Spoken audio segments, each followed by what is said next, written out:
tous. C'est un honneur d'être avec vous aujourd'hui pour représenter la ministre des Relations internationales et de la francophonie et ministre de l'Immigration, de la francisation et de l'intégration du Québec, Madame Nadine Giraud, et de prononcer le mot d'ouverture de cette journée consacrée à la francophonie.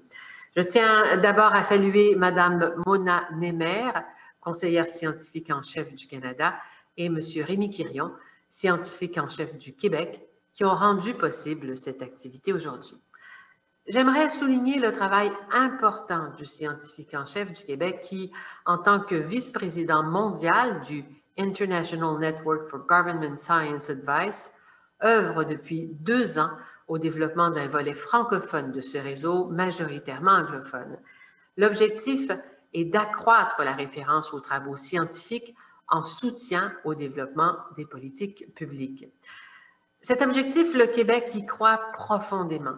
C'est d'ailleurs pourquoi le gouvernement québécois a posé un geste important en se dotant d'un scientifique en chef qui fait rayonner la recherche québécoise au Canada et à l'étranger, tout en stimulant la recherche intersectorielle en lien avec les défis de société auxquels nous faisons face, notamment les changements climatiques, l'intelligence artificielle et le numérique, la lutte contre la pandémie de COVID-19 et bien d'autres. À titre de membre de plein droit de l'Organisation internationale de la francophonie, le Québec a copiloté les travaux d'élaboration de la nouvelle stratégie économique pour la francophonie, dont le développement de politiques publiques efficaces basées sur des données probantes est l'un des axes importants.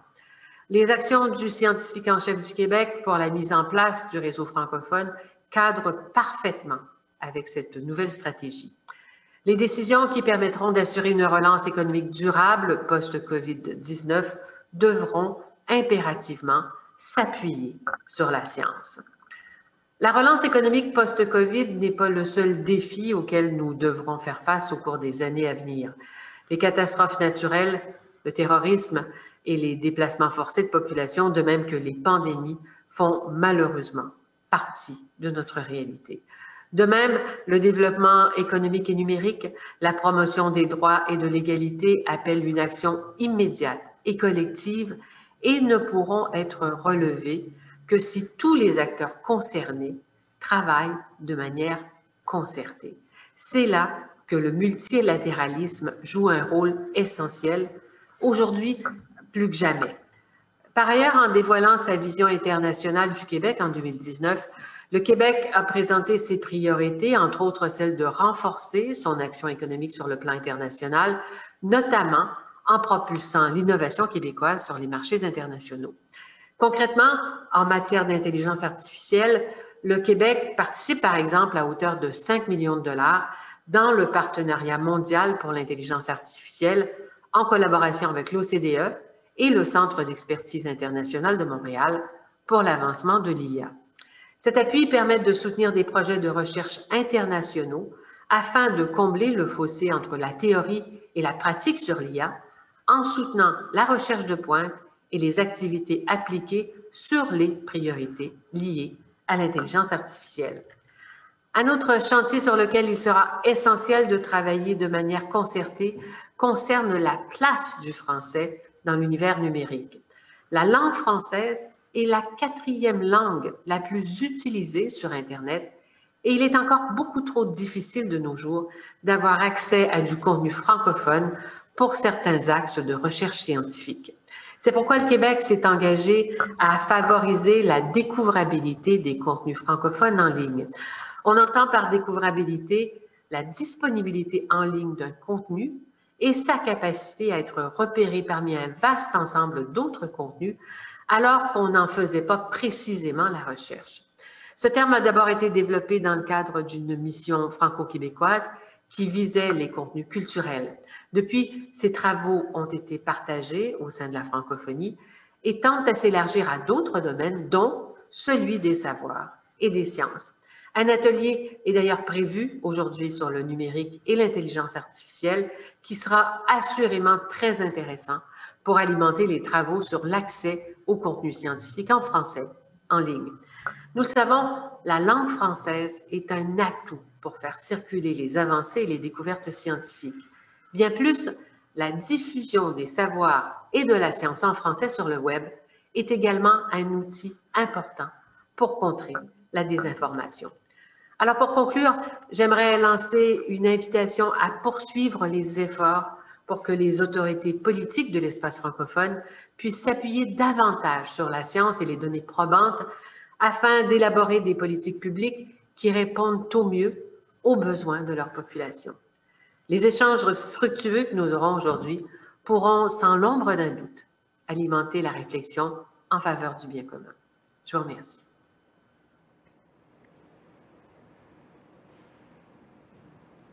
Bonjour à tous et bienvenue à cette journée entièrement consacrée au Conseil scientifique au sein de la francophonie du Congrès INGSA 2021. Je m'appelle Marie-Pierre Elie et je suis très heureuse d'être votre animatrice pour la journée. On accueille maintenant le scientifique en chef du Québec et président élu de l'INGSA, M. Rémi Quirion.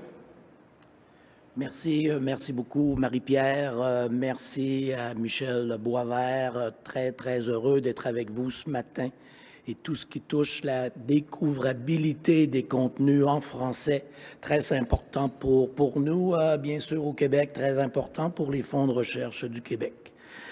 Donc encore une fois, bonjour à tous et à toutes, bienvenue de Montréal à cette grande première, une journée du congrès INGSA consacré au Conseil scientifique dans le monde francophone. Merci aux conférencières et aux conférenciers qui ont accepté notre invitation.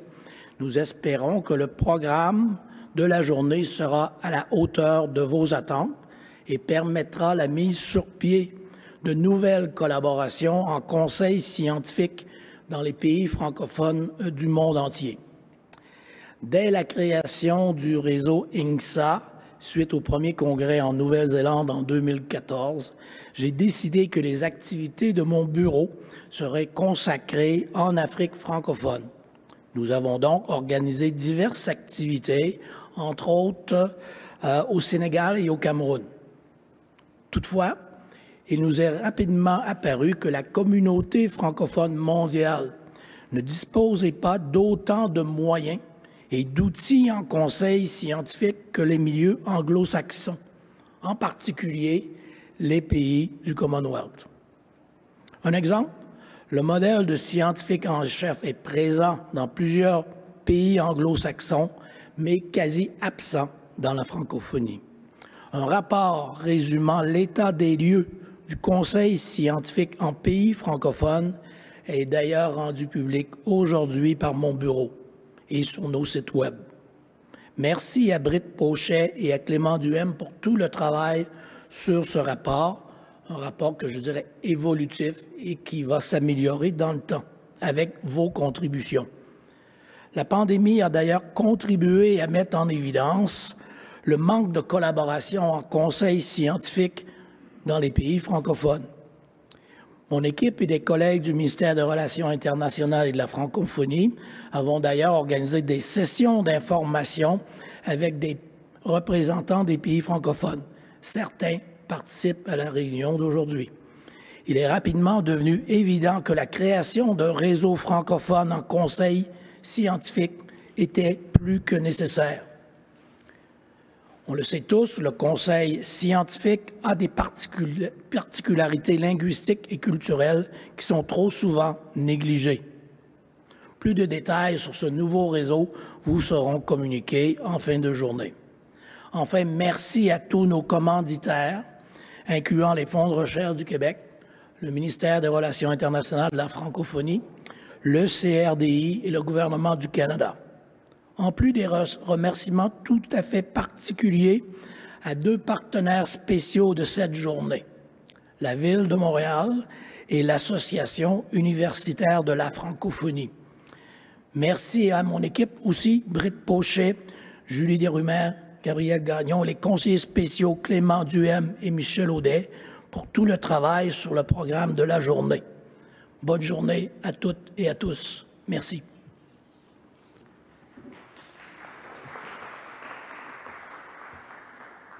Merci beaucoup, M. Quirion.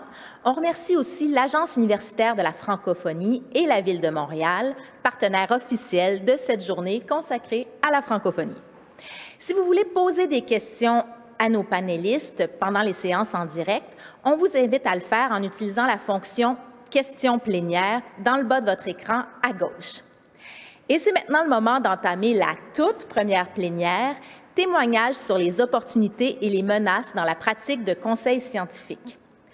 Nos panélistes vont échanger sur les différentes pratiques de conseil en matière de sciences au sein des gouvernements de la francophonie et les différents défis auxquels ils doivent faire face. Alexandre Fazel, représentant spécial pour la diplomatie scientifique à Genève au département fédéral des Affaires étrangères, va assurer la modération de cette plénière. On accueille aussi les panélistes. Shamila Nair-Bedouel, sous-directrice générale pour les sciences exactes et naturelles à l'UNESCO. Marc Schiltz, secrétaire général du Fonds national de la recherche du Luxembourg et président de Sciences Europe. Caroline Quashtan, professeure titulaire à la Faculté de médecine de l'Université de Montréal et médecin responsable de l'unité de prévention et contrôle des infections au Centre hospitalier universitaire Sainte-Justine. Monsieur Fazel, c'est à vous. Merci beaucoup et de ma part aussi, bonjour à toutes et à tous. Je vous parle depuis Genève et je vous souhaite la cordiale bienvenue à cette plénière qui va récolter des témoignages sur les opportunités et les menaces, c'est peut-être un mot un peu fort, sur les difficultés, disons-nous, dans la pratique du conseil scientifique.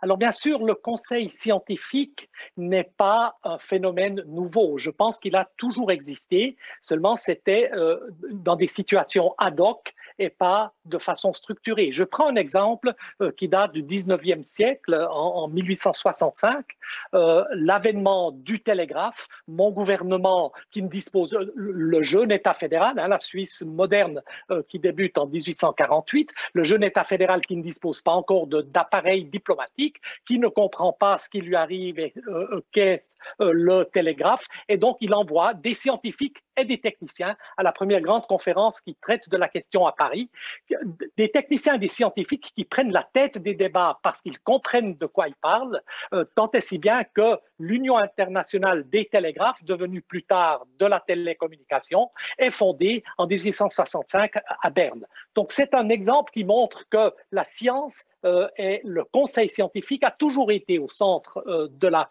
politique. Mais bien sûr, il y a différentes manières de le faire. On peut plus ou moins le structurer. Et ce qui est apparent aujourd'hui, au regard de la pandémie, ou bien de l'accélération et de la convergence des sciences, l'accélération de l'évolution technologique, c'est que la nécessité d'avoir un bon conseil est un défi de tous les instants que nous devons affronter dans nos pays, mais aussi ensemble en tant que réseau francophone. Pour discuter cela aujourd'hui, j'ai quelques collègues sur ce panel qui viennent d'être présentés et j'aimerais récolter et discuter leurs observations. Si vous le permettez, j'aimerais bien commencer avec Marc Schiltz, qui non seulement est le secrétaire général du Fonds national de la recherche du Luxembourg, mais qui préside aussi Sciences Europe, qui est en quelque sorte l'organisation fêtière de tous les fonds nationaux de recherche d'Europe et des académies scientifiques. Donc j'imagine, Marc, que vous avez un bon poste d'observateur pour voir comment les différents pays européens font le Conseil et quels sont les modèles qui vous semblent les plus prometteurs. Oui, merci Alexandre, et merci aussi pour l'invitation de pouvoir participer à cet échange qui, je pense, est tout à fait pertinent dans la situation où nous nous trouvons, après ou toujours toujours marqué par la pandémie globale qui a plus que jamais sollicité ou mis en évidence la nécessité et aussi les difficultés, je crois qu'on va en discuter tout à l'heure, les défis et les difficultés de l'interaction, de la bonne interaction entre scientifiques et décideurs politiques. Alors, effectivement, je suis ici en tant que, peut-être avec une double casquette, puisque je dirige en effet le Fonds national de la recherche du Luxembourg, un pays francophone. Et à ce titre, bon, nous n'avons pas au Luxembourg de mécanisme établi, durable, je dirais, de conseil scientifique. Nous n'avons pas de scientifiques en chef ou d'autres institutions qui existent de manière permanente pour donner du conseil au gouvernement. Donc, comme beaucoup d'autres pays, nous avons dû, en quelque sorte, au moment de la pandémie, nous avons dû inventer, avec tous les défis et tous les apprentissages que cela impliquait.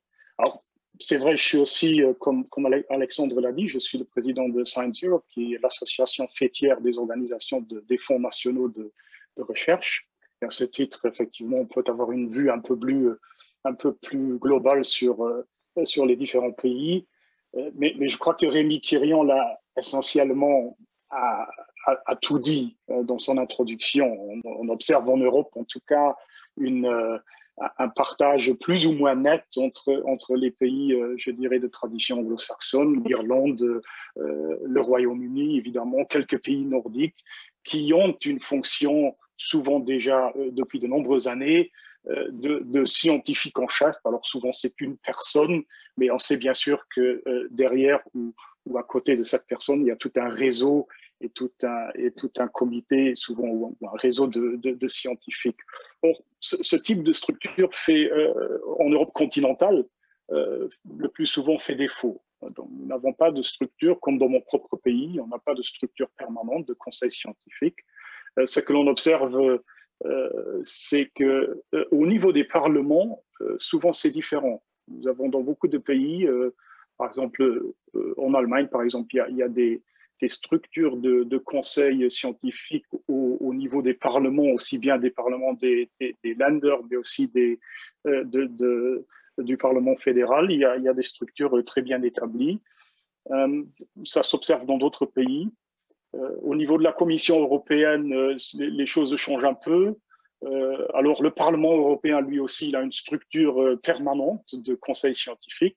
La Commission est passée d'un chief scientist après 2006 qui existait, est passée à une structure un peu différente. C'est un comité de scientifiques, mais en tout cas, le mécanisme existe. Alors, les pays comme le mien, où il n'y avait pas de structure permanente, on a dû un peu dans la hâte et dans l'urgence inventer des mécanismes au égard à la pandémie, avec tous les avantages et aussi tous les défis et les problèmes que cela engendre et dont nous allons, j'imagine, parler. C'est des problèmes de culture très différentes.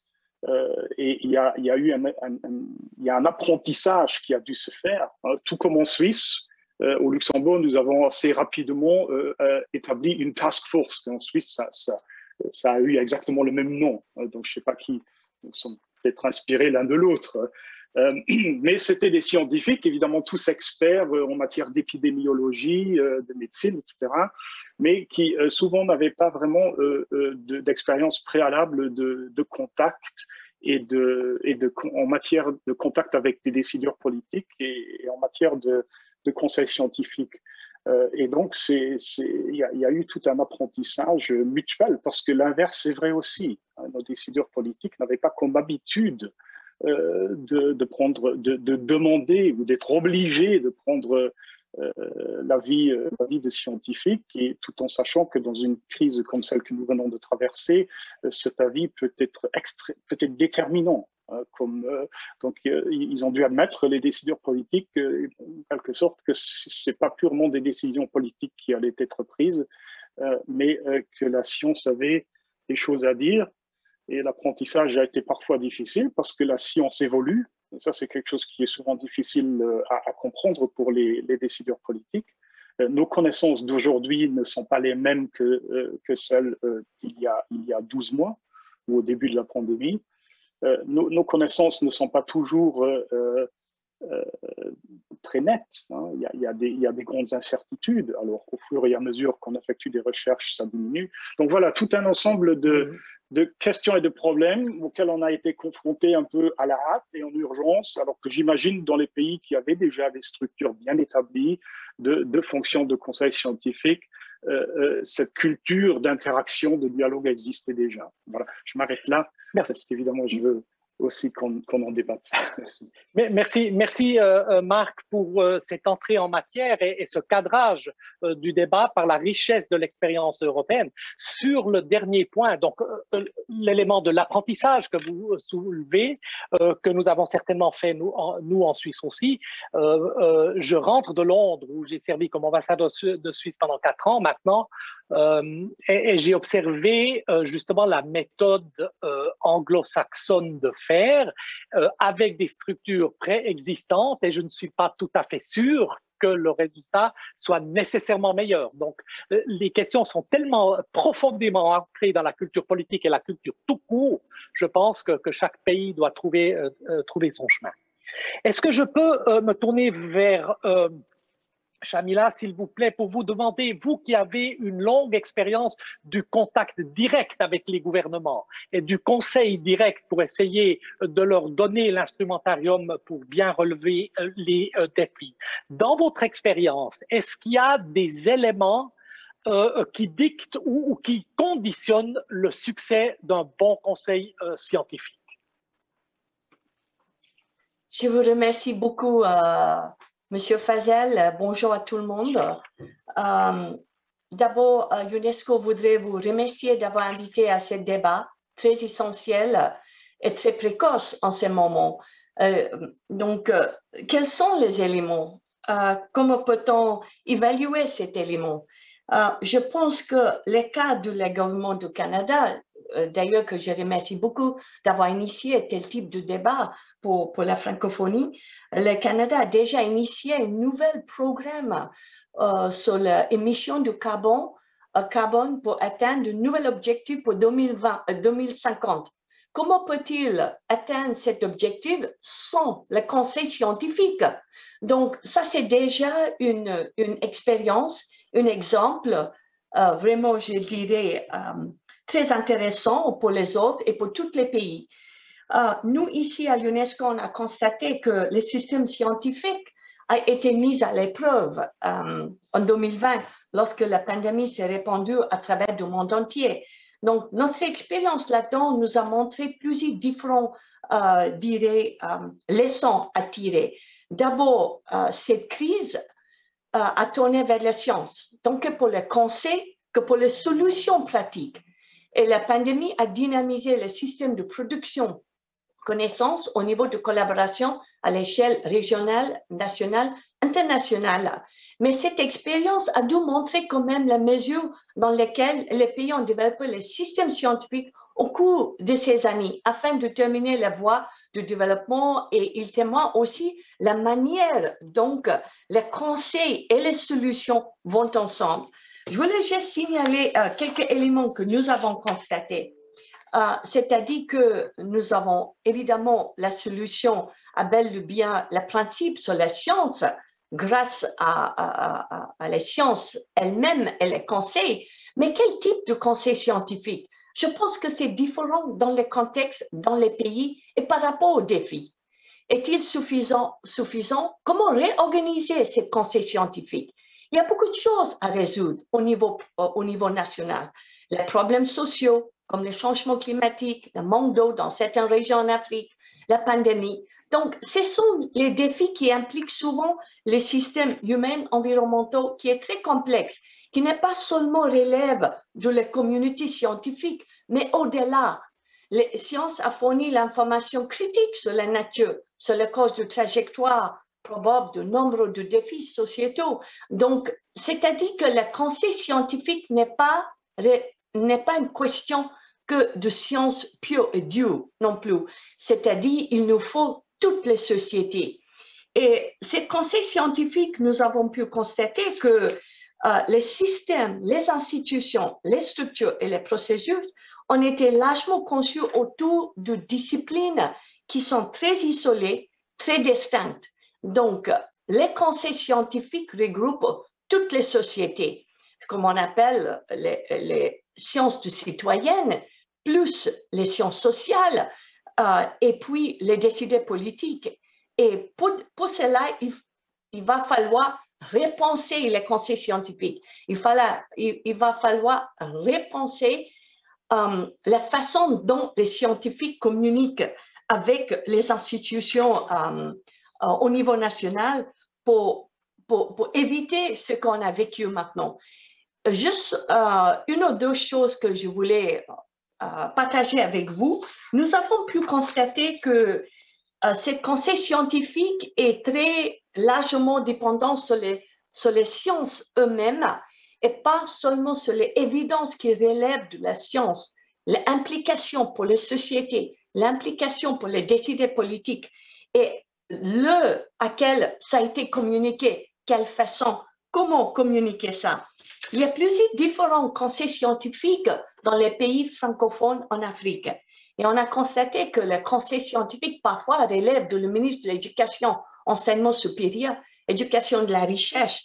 Mais en fin de compte, tout le monde doit s'asseoir sur les tables et rédiger une façon de traduire le conseil scientifique et les liens publics-privés, mais aussi les institutions, les relations, mais aussi internationales. Donc, ces communications est très important, mais aussi l'anticipation. Vous avez relevé là tout à l'heure les anticipations. On a vu à travers le monde, les universités, les institutions, la recherche publique commencent à reconnaître cette anticipation. Mais quel type d'anticipation pour les conseils scientifiques? Quel type d'anticipation transdisciplinaire? Or que je voulais soulever cette question de transdisciplinarité. C'est très important. Les conseils scientifiques doivent être transdisciplinaires. Ils doivent reconnaître et promouvoir les recherches transdisciplinaires en tant que complètement essentielles à d'autres approches de recherche. Donc, les conseils scientifiques au niveau national, c'est qu'on a constaté ces derniers 75 ans de l'UNESCO qui essaie de promouvoir la coopération internationale et un type de recherche et un cadre global national très important qui permettent de soutenir les transdisciplinarités. Je ne sais pas si on peut élargir à ces questions tout à l'heure. Je suis prête à évoquer encore des questions avec vous parce qu'en ce moment, on est face à plusieurs défis et les sciences ont fourni l'information très critique sur la nature, la cause de trajectoire de réchauffement climatique, la perte de biodiversité, la catastrophe d'origine naturelle, les migrations économiques et la pandémie sanitaire. Mais ça se manifeste à plusieurs différentes échelles. Donc, quel type de conseil scientifique a-t-on besoin aujourd'hui dans le 21e siècle? Et comment répondre aux besoins, non seulement scientifiques, aux besoins citoyens, aux besoins politiques, décideurs politiques, et aux besoins du peuple, et trouver un équilibre société, planète et sciences durables. Je vous remercie. Merci beaucoup, Shamila, pour ces éléments. Vous soulignez l'importance justement de penser le conseil scientifique d'une manière très générale, qui rend justice à la complexité des choses et qui sert les intérêts d'une société tout entière plutôt que d'un seul segment, et partant la nécessité que ce conseil soit transdisciplinaire, justement interdisciplinaire. Je pense que nous allons nous y attarder plus tard dans la discussion encore. Puis-je inviter maintenant Madame Caroline Coachtan, s'il vous plaît. Vous êtes, parmi vos nombreuses attributions, médecin responsable de l'unité de prévention et contrôle des infections au centre hospitalier Sainte-Justine. Et le mot est prévention. Quel est le rôle du conseil dans la prévention? Puisque j'ai parfois l'impression que comme fonctionnaire aussi et servant mon gouvernement, il y a parfois la tendance que les gouvernements se mettent en route et agissent quand ils sont en face de la crise et que l'effort de prévention et de préparation est suivi de moins d'effets ou rencontre un enthousiasme mesuré. Quelle est votre expérience dans ce domaine? Alors, merci pour cette invitation. J'aimerais remercier d'abord le scientifique en chef du Québec pour l'invitation. Je pense que vous touchez le nerf de la guerre, en fait, en termes de prévention des infections, ou la prévention en général. Ce sujet-là est clairement je vous dirais, oublié jusqu'à ce qu'on fasse face à la crise, justement. Donc, d'un point de vue plus local, au niveau hospitalier, je pense que, dépendamment de la direction hospitalière, il peut y avoir une plus ou moins grande place à cette écoute-là. De façon générale, au CHU Sainte-Justine, à Montréal, cette écoute est tout à fait présente. La prévention a toujours été au cœur des préoccupations de la direction. Maintenant, d'un point de vue plus global, c'est-à-dire soit provincial ou national, il existe depuis au-delà de 50 ans un comité aviseur en immunisation, à la fois au Canada et au Québec. Ce comité-là se penche sur toutes les questions de vaccination et est un comité indépendant à la politique. Et donc, nous avions toujours fait nos recommandations soit à Santé Canada autrefois ou à l'Agence de santé publique du Canada aujourd'hui, ou à l'Institut national de santé publique du Québec. Mais donc, ces comités aviseurs en matière de vaccination existent. Je vous dirais que la différence que nous avons vue avec l'arrivée de la pandémie, c'est que nous nous sommes retrouvés au cœur des enjeux. Un comité qui était plutôt discret et qui faisait son travail sans que personne ne s'aperçoive que nous nous penchions sur tous les nouveaux vaccins, les nouvelles indications, les changements de calendrier vaccinal et où nous répondions aux questions finalement des différentes instances provinciales ou nationales, là, dépendamment du comité. Nous nous sommes retrouvés en plein milieu et je vous dirais qu'un peu comme ce que mes collègues ont fait ressortir précédemment, la plupart d'entre nous n'étions pas prêts à cette prise de position-là. Donc, j'avais quand même la chance d'avoir siégé sur le comité fédéral depuis déjà presque 12 ans quand la pandémie est arrivée. J'avais eu la chance d'avoir été vice-présidente, donc d'avoir participé à différentes rencontres avec l'Agence de santé publique du Canada précédemment. Mais de vous dire qu'une personne néophyte puisse prendre le rôle comme ça, sans comprendre le fonctionnement des institutions, sans comprendre à qui on peut parler ou on ne peut pas parler, l'impact de nos recommandations sur les différentes parties du gouvernement, c'est un défi qui est très, très lourd à porter. Et la présence médiatique continue qui vient avec ce rôle-là, qui ne faisait pas partie de nos descriptions de tâches nécessairement, mais qui a dû venir avec, a été quelque chose que beaucoup d'entre nous avons trouvé difficile à la fois ici et ailleurs. Quand je regarde, en fait, j'ai vu une grande différence entre le rôle que j'ai tenu autrefois, donc jusqu'en 2018, comme présidente du Comité sur l'immunisation du Québec et par la suite au niveau fédéral, j'ai vu une grande différence quant à la portée de nos recommandations, c'est-à-dire où elles étaient reçues.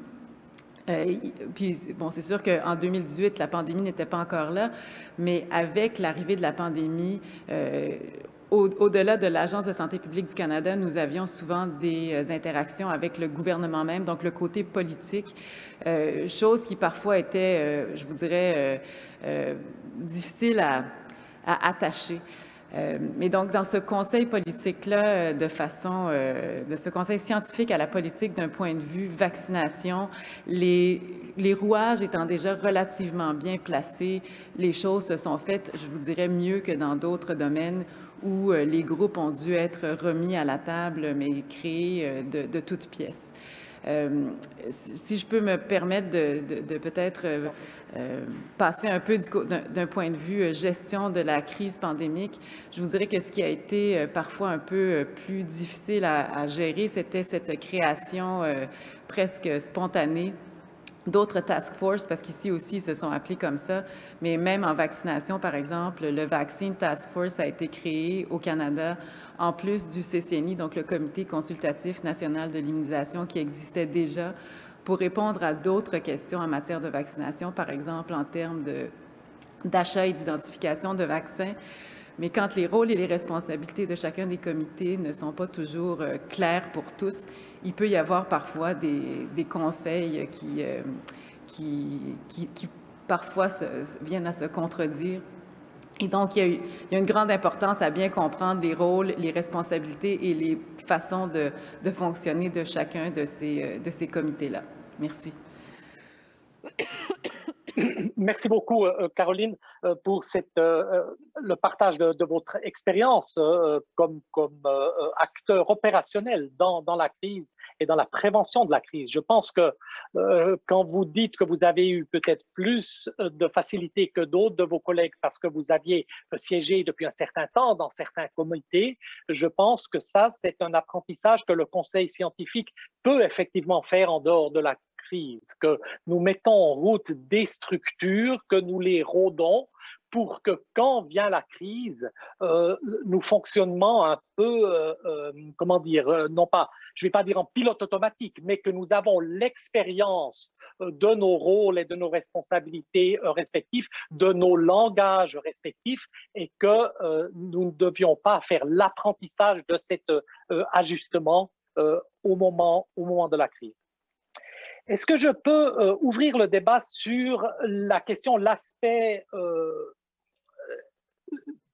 si on peut dégager un constat géopolitique des différentes méthodes de faire du conseil scientifique? Alors oui, nous le voyons, il y a une grande différence entre l'espace anglophone et le reste du monde. Et cela veut-il dire que nécessairement l'approche anglo-saxonne avec un Chief Scientist Officer est nécessairement meilleure que de procéder par des comités, soit permanents, soit ad hoc, ou par l'intégration du conseil scientifique dans des ministères individuels?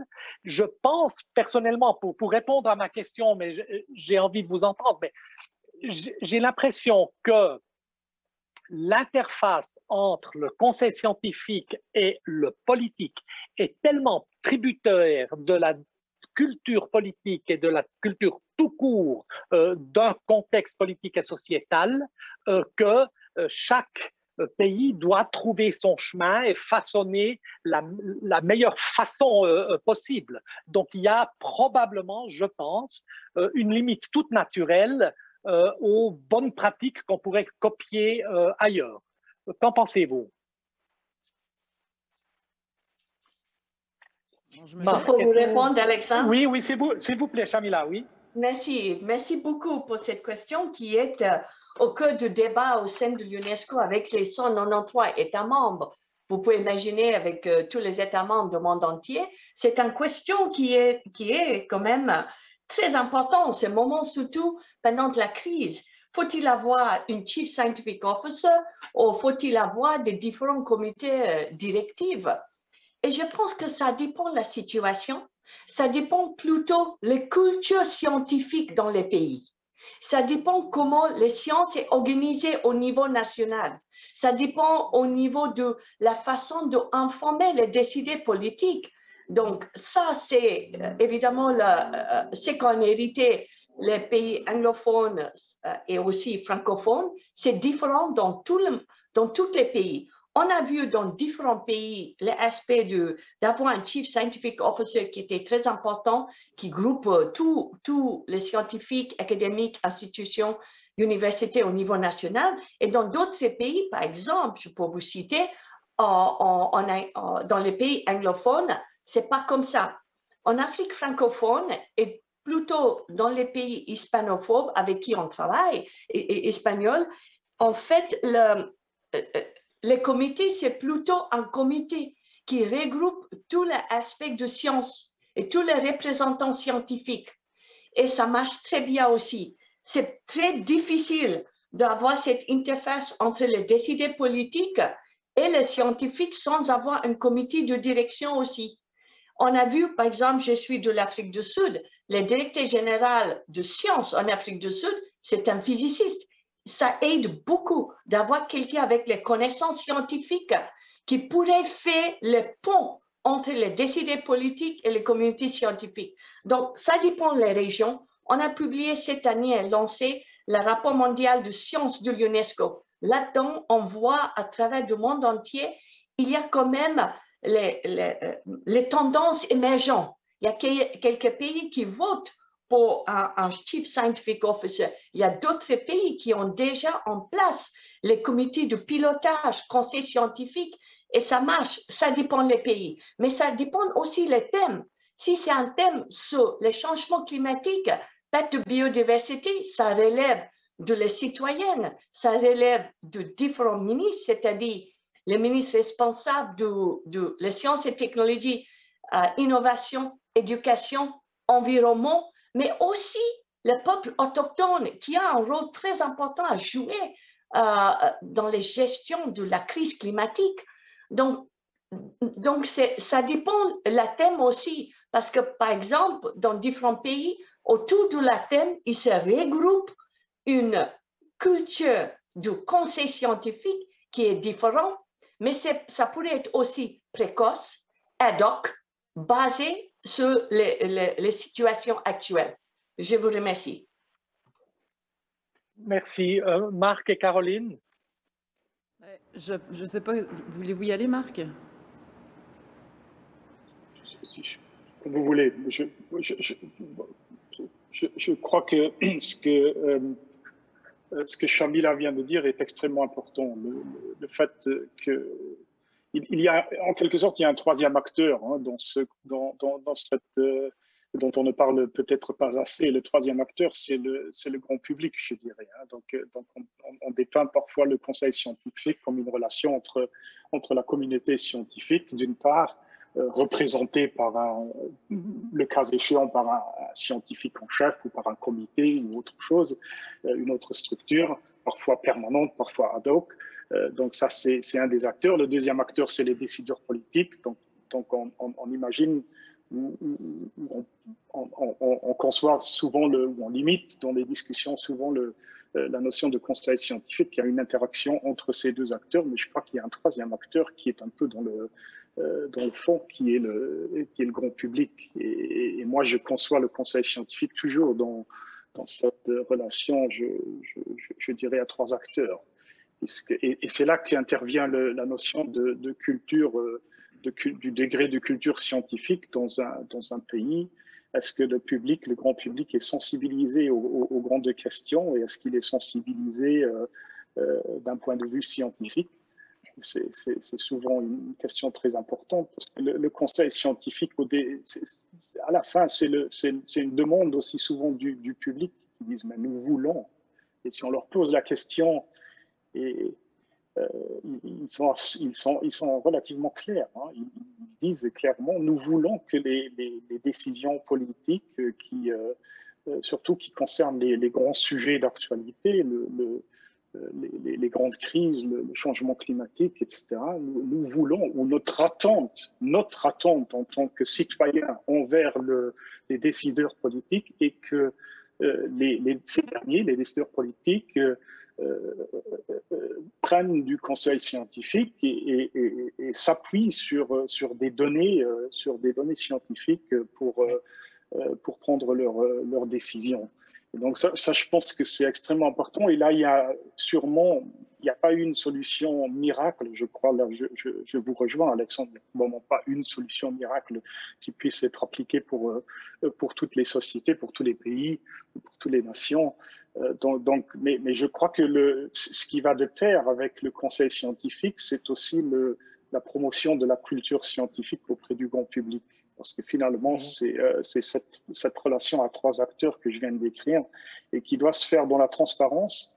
C'est là qu'on a par exemple eu quelques difficultés. Est-ce que les rapports, en tout cas, on s'est posé à un moment donné la question, est-ce que les rapports de la task force, est-ce qu'on va les publier ou non, puisqu'à la fin c'est destiné au gouvernement. Donc dans quelle mesure est-ce que c'est aux scientifiques de publier cela? Est-ce que ce serait plutôt au gouvernement de publier? Dans des petites questions qui je crois, qu'on ne se pose pas dans des pays qui ont des structures déjà bien établies, ou probablement dans certains pays, en France par exemple, le conseil scientifique pour Covid-19 a été mis en place par le président de la République. Et puis les gens se sont posés, enfin assez rapidement, la question a été soulevée, mais quelle est la base légale? Il n'y avait pas de base légale. Alors, quelle est l'autorité de ce comité scientifique, puisque c'est le président de la République qui les nomme? Donc c'est peut-être, puis tout ça a été corrigé par la suite, hein, donc c'est pas, mais tout ça c'est des petits, c'est peut-être des petits écueils que les pays où les choses sont relativement claires, lorsque vous avez un scientifique en chef qui existe, je pense que son rôle est clair, son rôle par rapport dans l'interaction avec le gouvernement, qui fait quoi, quel est le périmètre des responsabilités des autorités, c'est un peu plus clairement défini. Mais bon, je ne veux pas dire par là que ce soit la seule solution. Merci Marc. Caroline, est-ce que vous voulez ajouter à cela? Oui, en fait, j'ajouterais peut-être que au-delà des pays, parfois avec un changement de gouvernement, la culture scientifique peut changer aussi. On l'a vu ici et que par ailleurs, quand le comité scientifique aviseur n'existe pas au préalable, quand on nomme les gens dans l'urgence, il faut quand même qu'il y ait une certaine... Il faut faire attention aux conflits d'intérêts perçus ou réels parce qu'à ce moment-là, le conseil scientifique peut parfois être vu comme du lobbying. Et ça, je pense que ça contrevient en fait à la confiance du public face au conseil scientifique. L'autre élément, je pense que ce conseil scientifique-là doit être, en fait, le rôle et la responsabilité doit être clair, mais on doit savoir aussi comment est-ce que les gens sont nommés, qui fait partie du comité, parce qu'autrement, ce qu'on voit, c'est que le canal, je vous dirais, d'échappatoire, c'est les médias. Donc, quand les scientifiques ont l'impression qu'ils ne sont pas entendus, que la voix, peut-être la troisième voix n'est pas entendue, ce qu'ils font, c'est qu'ils vont sortir dans les médias. C'est sûr qu'à ce moment-là, les journalistes scientifiques comme Mme Elie ont un rôle extraordinaire à jouer pour recadrer les choses, mais on a vu beaucoup de sorties médiatiques de différentes personnes qui n'étaient pas en accord avec les décisions qui ont été prises. Et ça, je pense qu'en bout de ligne, ça peut avoir un impact très négatif sur l'adhésion de la population aux différentes mesures, aux recommandations qui sont faites aussi, particulièrement dans un temps de crise. Et donc, j'ai l'impression parfois aussi que pour certains gouvernements qui n'ont pas nécessairement de conseil scientifique, mais qui vont aller chercher des gens, aller chercher les opinions des gens à gauche et à droite, ils vont se fier davantage sur la réputation médiatique de ces gens-là et vont les appeler sans savoir nécessairement qu'il y a peut-être des gens qui font un travail extraordinaire et qui ont une réflexion beaucoup plus profonde qui ne sont pas entendus. Donc, je ne sais pas comment faire pour éviter c'est pas un déraillement, je vous dirais que ça arrive, mais pour essayer de cadrer un peu ces sorties-là, pas pour ne pas laisser les gens parler, parce que je pense que ça prend absolument une liberté académique, mais simplement pour s'assurer que dans le long terme, on ne perde pas l'adhésion du public, et à la fois qu'en termes de leur confiance pour les conseils scientifiques, mais aussi pour leur gouvernement. Merci. Merci, je vous rejoins, vous trois, sur ce point-là, et nous l'avons vu en Suisse aussi, où certains membres de la task force, parce qu'ils avaient de la peine de se faire entendre, où le politique ne reprenait pas leur élément, par la voix des médias, ensuite ont eu un comportement une conduite de politiciens d'opposition, si vous voulez. Et donc la politique s'invite dans le débat scientifique. Et la question de cette troisième composante, qui est celle du grand public, là aussi, nous avons différentes façons de le voir. Ce que j'avais observé en Angleterre, par exemple, c'est que dans ce comité SAGE qui accompagnait le gouvernement, il y avait pas seulement des scientifiques, donc la représentation des sciences naturelles, mais aussi des sociologues, des anthropologues, des spécialistes de la psychologie des masses. Et on se posait dans ce comité beaucoup la question, qu'est-ce que nous devons dire à quel moment pour avoir l'adhésion de la population? En Suisse, c'est tout autre, un pays qui est radicalement bottom-up, si vous me permettez l'expression, avec tous ces éléments de démocratie directe où le peuple peut exiger un vote sur tout et sur rien. Finalement, on fait ce sur quoi on arrive à se mettre d'accord. Et alors le défi ensuite du conseil scientifique dans un tel contexte, c'est que l'élément et le conseil scientifique à proprement parler reste d'actualité et bien positionné dans le débat public le plus longtemps possible. J'aimerais bien passer à une autre question qui sera peut-être la dernière, et c'est une question ou une orientation qu'a lancée en début de journée Rémi Quirion quand il disait qu'il a constaté un manque de collaboration internationale au sein de l'espace francophone, qu'on va essayer maintenant avec le lancement de ce réseau francophone en conseil scientifique de pallier à ce déficit. Quel est, alors que nous sommes tous d'accord de dire que nous devons prendre bien garde aux spécificités de pays, de culture, de contexte, de questions à débattre pour organiser le conseil scientifique, quelle est, en face de cette vérité-là, l'utilité et le bienfait d'une coopération internationale entre conseillers scientifiques et entre gouvernements à l'écoute de ces conseillers scientifiques. Shamila. Merci beaucoup. Je pense que, Alexandre, juste pour vous dire que je suis ravie de faire partie de ce panel, dont Marc, Caroline et vous-même d'ailleurs. La coopération internationale, c'était au cœur de l'enjeu de cette pandémie. On a vu à travers le monde entier une solidarité scientifique internationale qui n'est jamais vue avant. Donc, c'est cette coopération internationale qui est très importante pour les défis mondiaux aujourd'hui, soit que changement climatique, perte de biodiversité, et même éteindre cette pandémie que nous sommes confrontés. Donc, on a vu que la coopération internationale doit faire partie intégrale d'un système scientifique national. Je vous donne quelques exemples. Au niveau du pays Caraïbes, on a une coopération entre les pays Caraïbes en ce qui concerne la sécurité d'eau. L'eau est très importante pour les services de toutes les îles insulaires. Et nous avons une coopération pour la première fois. Comment est-ce qu'on peut partager les informations, les bonnes pratiques et la formation en tant que gestion de l'eau intégrée, c'est-à-dire prendre en compte les besoins du peuple, l'impact de pénurie de l'eau et l'impact du changement climatique sur l'accès de l'eau pour ces peuples. En Afrique de l'Ouest, avec les pays du Sahel, on a mis en place différents systèmes d'irrigation et renforcement de capacité. Et on a vu que les scientifiques étaient capables de partager les données dans le même langage. Et ça marchait très bien. Donc, je pense que c'est très important de promouvoir cette coopération scientifique et l'UNESCO sera ravi de travailler avec les pays francophones, réinscrire, c'est ce qu'on appelle les réseaux francophones. Nous avons aussi une centre qui est responsable de gestion de forêt, le premier centre en Afrique centrale. On voit que l'Afrique centrale, c'est vraiment le deuxième poumon vert de la planète. Comment est-ce que nous pourrons travailler ensemble de promouvoir les coopérations scientifiques à travers de tous ces pays pour qu'ils puissent bénéficier de savoir-faire de quelques centres de catégorie 2 de l'UNESCO qui essaient de promouvoir les coopérations nord-sud-sud-sud, partager de savoir-faire. Donc, la coopération internationale scientifique est très importante pour nous, raison pour laquelle l'UNESCO va présenter un nouvel instrument de promouvoir les coopérations scientifiques jamais vues. Ça, c'est les recommandations sur les sciences ouvertes pour réduire les écarts entre les pays. C'est ça le but de coopération internationale, éviter les conflits, promouvoir les solidarités et essayer que no one is left behind. Ça, c'est le but, en fait.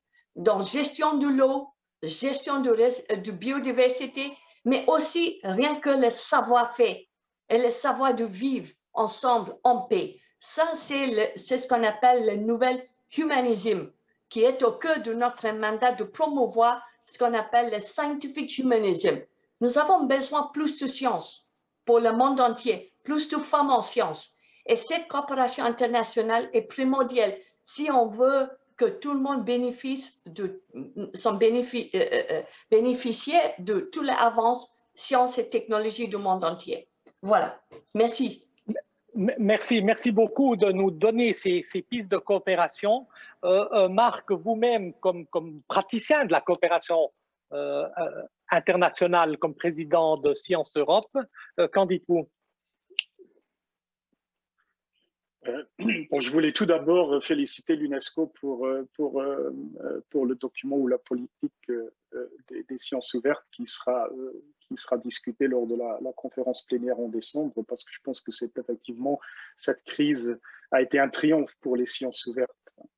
Les séquences de génome des différents virus ont été très rapidement partagées. Les publications scientifiques ont été mises au partage immédiatement, même parfois avant la revue par les pairs. Donc, je pense que ça a été véritablement un moment très important pour les sciences ouvertes, un sujet sur lequel je me bats aussi depuis quelques années. Je pense que la déclaration, ou en tout cas le document qui a été élaboré par l'UNESCO va être extrêmement important et tout à fait nécessaire.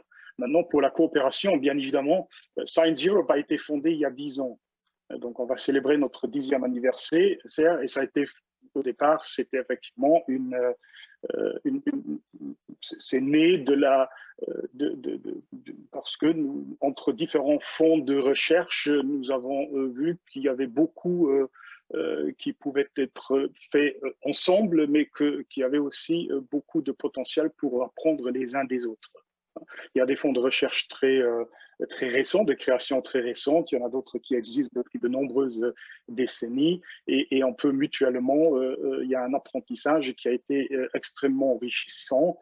Les nouveaux ont appris ce qu'ont fait les plus anciens, mais inversement aussi, étant donné que la situation dans les différents pays est très différente. Moi, par exemple, j'ai été confronté, enfin, j'ai appris qu'un certain nombre de pays notamment dans les pays l'ancien pays de l'Est, sont confrontés aux situations du brain drain parmi les scientifiques. Je pense que c'est un sujet qu'au Luxembourg, on ne connaît pas trop, mais donc on a été sensibilisés. Je pense que cet échange de bonnes pratiques, cette mise en commun de bonnes pratiques et ce processus d'apprentissage a été extrêmement important et il en sera de même pour le conseil scientifique. Nous avons tant à apprendre les uns des autres. Et je pense que la mise en commun de tous ces savoirs peut être et sera extrêmement utile. Ceci étant dit, j'ai quand même l'impression que les différents comités ou les différents task force, en tout cas en Europe ça s'est fait, se sont échangés entre eux. Au moment de la pandémie, nous avons eu des contacts avec les collègues en Allemagne, en Suisse et dans d'autres pays. Donc ça c'est déjà fait. Mais je pense que là aussi, s'il pourrait y avoir des mécanismes un peu plus pérennes, ce serait tout à l'avantage du partage des expériences et des connaissances. Donc je pense que de mon point de vue, c'est quelque chose d'extrêmement important. Merci beaucoup Marc. Et finalement, en conclusion, Caroline, j'imagine qu'en plus de la coopération dont nous parlons maintenant au niveau macro, pour ainsi dire, entre les gouvernements et les instances officielles, il y a beaucoup de coopération des praticiens, que ce soit, j'imagine, à Sainte-Justine ou à la faculté de médecine, et cela enrichit votre expérience et ensuite votre faculté aussi de mieux servir dans le conseil scientifique. Oui, absolument. Je vais être brève parce que je vois les secondes défiler, mais donc il y a une communauté de pratique absolument avec des échanges presque quotidiens. Je pense que d'avoir les deux pieds sur le plancher des vaches, comme on dirait, nous aide à comprendre évidemment ce qui se passe. Et effectivement, ça nourrit nos décisions au niveau beaucoup plus global. Merci. Merci beaucoup, Caroline. Merci, Marc. Merci, Shamila. Ceci conclut cette première discussion, une amorce de discussion au sein de ce réseau francophone qui s'annonce très riche. Et j'en veux pour preuve le programme de cet après-midi que je vous invite toutes et tous partout dans le monde à suivre. Et j'aimerais déjà vous donner rendez-vous à 15h cet après-midi pour l'annonce du comité d'orientation du réseau francophone en conseil scientifique. Merci aux excellents panélistes. Merci à vous toutes et tous partout dans le monde, à Montréal et partout dans le monde, et au plaisir de coopérer avec vous. Merci beaucoup. Merci. Merci beaucoup. Merci à vous, Alexandre, et Rémi, Marc, Caroline, tous. Ingsa. Merci, Alexandre, pour très, très bonne modération. Excellent. J'ai pris aussi des notes pour l'UNESCO. Merci beaucoup. Merci. Merci à vous tous. Merci beaucoup. Bye-bye. Bye. Merci à chacun de vous d'avoir apporté un éclairage vraiment intéressant sur différents défis du Conseil scientifique au sein de la francophonie.